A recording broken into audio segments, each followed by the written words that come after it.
Hi, Peter Boolkah here, and welcome to today's edition of the Transition Guide. Joining me today in the studio is David Newman, founder and managing director of the Advertising Lab. Welcome, David. Hi, Peter. Thanks for having me.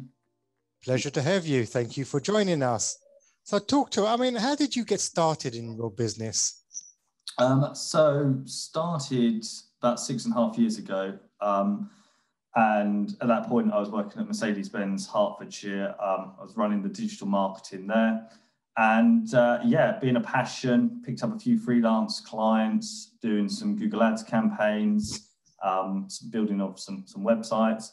And then it just kind of went from there, where I was making more on the freelance side than it was 9 to 5. And I thought, well, I'll give it a go. I'll give it 1 year and I'll see what happens. And I managed to make more money within that year. And then the second year, I thought, well, let's start putting some targets in. Let's see if I can increase my revenues by 60%. And that's kind of been the running theme. And then just over 3 years ago, then limited the company. And we've grown from there. And really on the last year, we've seen some exponential growth. And at present, we've got a team of 11 people. We're based in Bishop Stortford. And we're specialising in design and development of bespoke Magento websites. We positioned ourselves quite well. If you search in Google Magento Agency London, you'll notice Ad Lab is #1. And that's kind of what we're doing. We've now got a variety of different clients that we work with, some local businesses, also some international brands.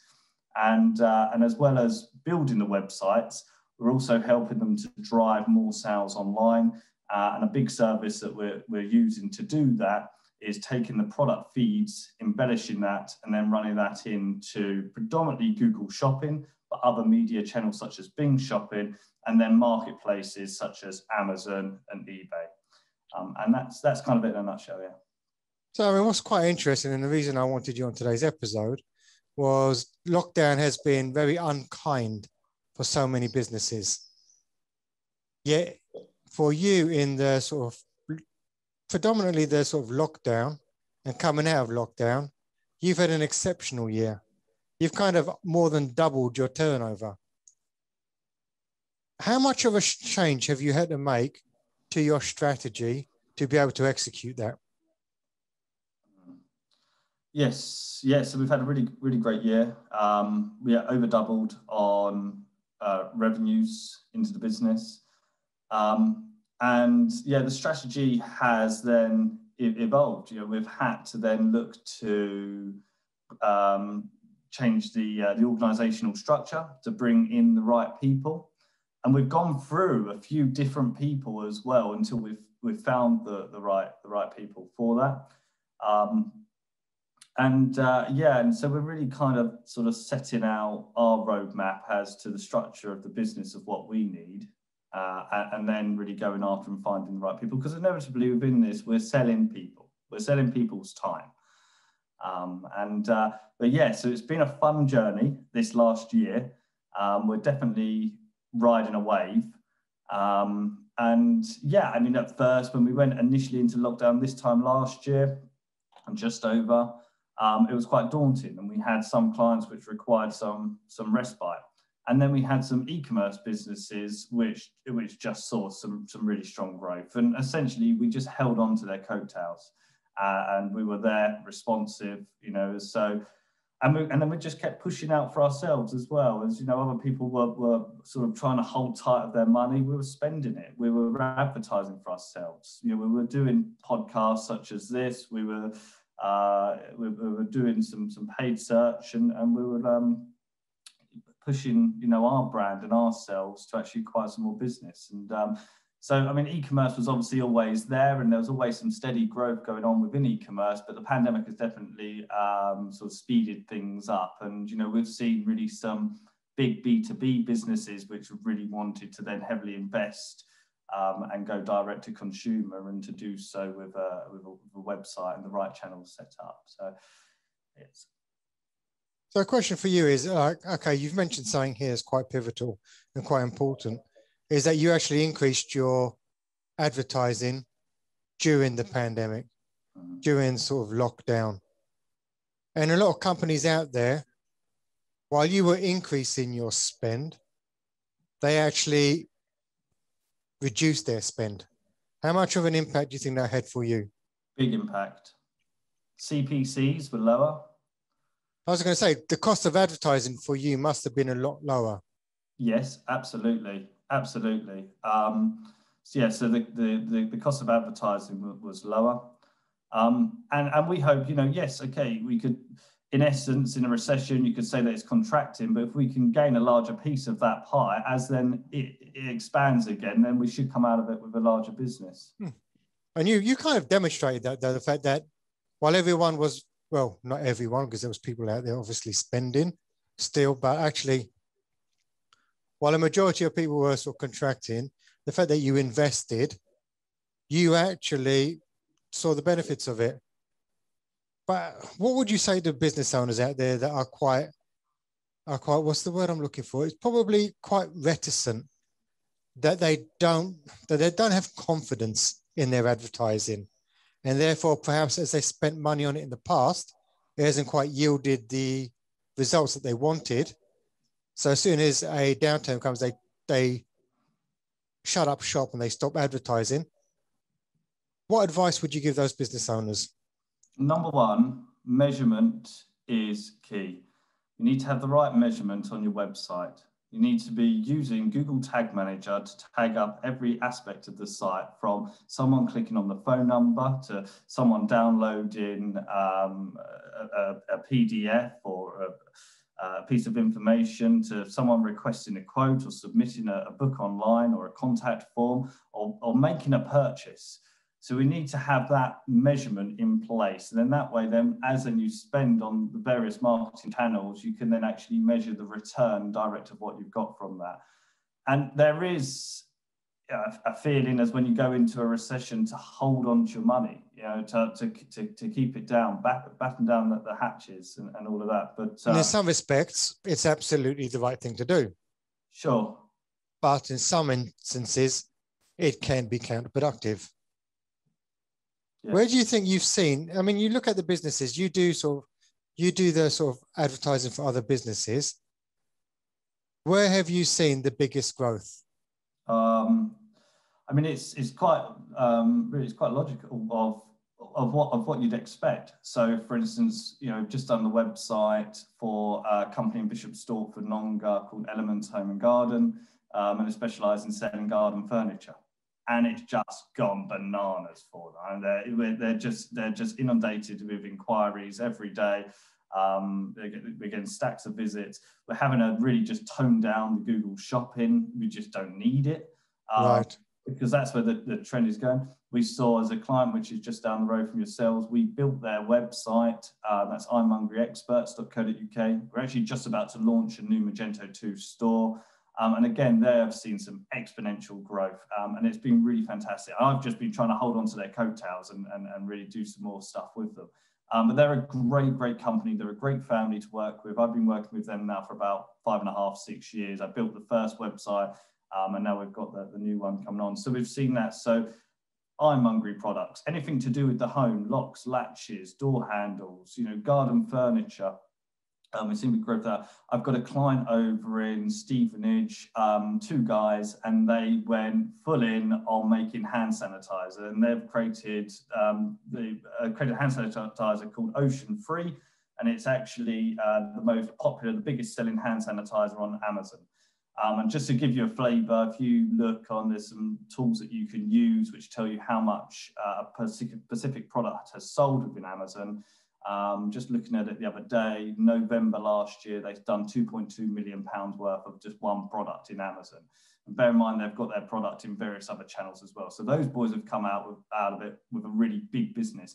And then we're doing lots of interesting stuff with them. So it's a whole host of things. We've got a company over in Bulldog, and I've got them #1 in Google for snooker table. They're called Hamilton Billiards. They manufacture snooker tables. Again, everyone's at home. What to do? Go buy a snooker table, or you go buy a convertible dining table. A snooker dining table. So basically, what you're saying is those people that have managed to fundamentally move digital, move their business from bricks and mortar Yes. to digital and actually move with the times and service today's marketplace, not yesterday's marketplace. They've been able to get great traction and great success, even in a market where people weren't perceived to be spending because we were in a recession. They've done really well because they've been supplying products that people have wanted to buy. And they've made it, and it's probably been easy for people to buy their products. Absolutely. Whereas a lot of businesses out there probably didn't make the switch. They sat on their hands, and all they did was they looked to the market and thought, okay, we'll wait for things to get back to normal. And the reality is, as you and I both know, there is no such thing as normal no more. There is just a new normal, a new market. You know, we've had some clients which have pivoted. So, for instance, I've got a company called aviationspares.com and specialise in selling ground support equipment. And that market just absolutely just fell off a cliff. They pivoted. They went heavy into PPE. I mean, they were good at sourcing products, so we went heavy into PPE, and we had some good wins. You know, April, May, June, we were getting some good wins, but the market got flooded, and it's one that we had to pull back.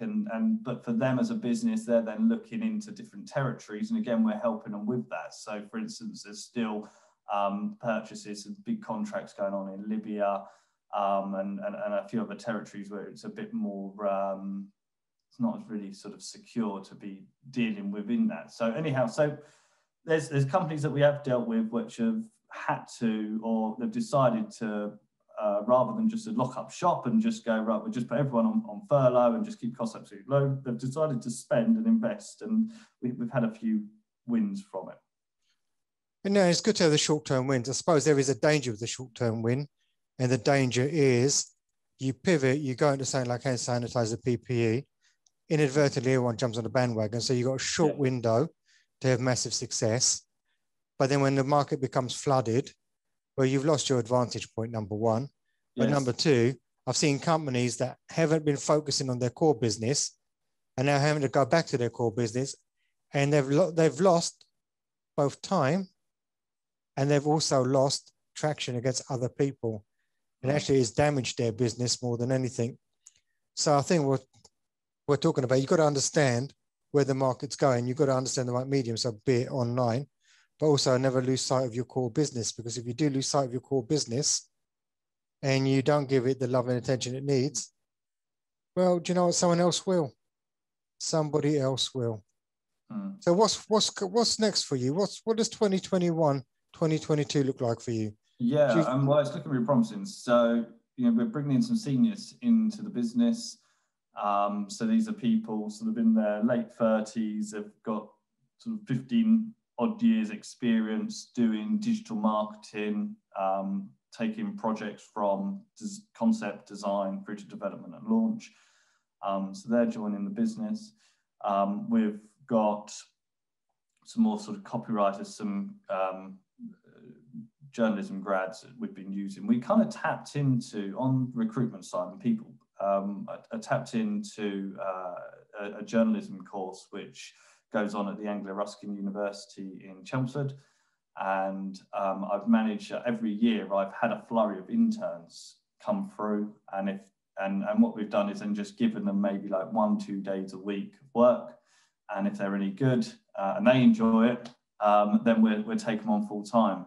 So we've got at the moment we've got a few girls which are working for us, and we're looking at 1 or 2 of them to bring them on. So we want to build out the team, but obviously sales is the lifeblood of the business, and we just want to make sure for us as a business that our cost of sale isn't any more than 40%. That's kind of the cap. And also that we don't have one client which is more than 25% of that revenue. So we're keeping it quite simple. Yep. And that's kind of what we're doing. And we just keep positioning ourselves. So the overall goal is we want to be London's #1 Magento agency. We've already worked with some great brands. We've worked with some Warner Brothers franchisees. We've got some good case studies there. We've got local businesses like I'm Hungry Experts, where we've got some very strong case studies there, as well as a beautiful website, some really good numbers that website's then generated. And a lot of our designs as well. So our creative director, had a lot of experience within the city, working at Vendor for about 9 years. So he was behind websites like Wilco's and Jimmy Choo and Bravissimo, Yankee Candle. So he's a big e-com designer, and that's been really good. So all of the websites that we're producing are really clean, minimal, beautiful looking websites, which we've won awards with. We've been Site of the Day on AWW Awards. We've been on CSS Design Awards. Purely on the aesthetics, the look and feel of our websites. But with the websites as well, the big thing that we're always pushing is then load speeds. And so we're always working to increase those load speeds and harnessing latest technologies from Magento. And that's been really interesting. And we've seen that the impact of load speeds on performance, not just positioning organically, but obviously on then conversions on site for our clients. And I'll just give you an example on the snooker table guys, Hamilton Billiards. We've been doing content marketing for a few years with them. We've been doing link building, and on their previous M1 store, we was always the highest that we got for their big search term is snooker table. That's their big search term. That's where all the search goes.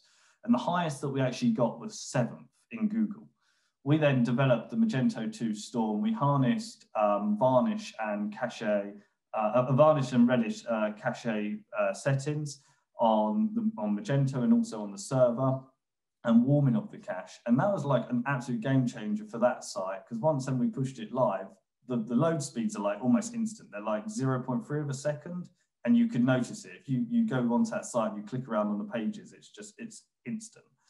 And all of a sudden, that website just went from position 7th to position 1. It just flicked in, and we've sat in. So we like leapfrogged Amazon, eBay, Gumtree, Riley, some big players pushing for that term, which we know people are searching for because they're sitting at home.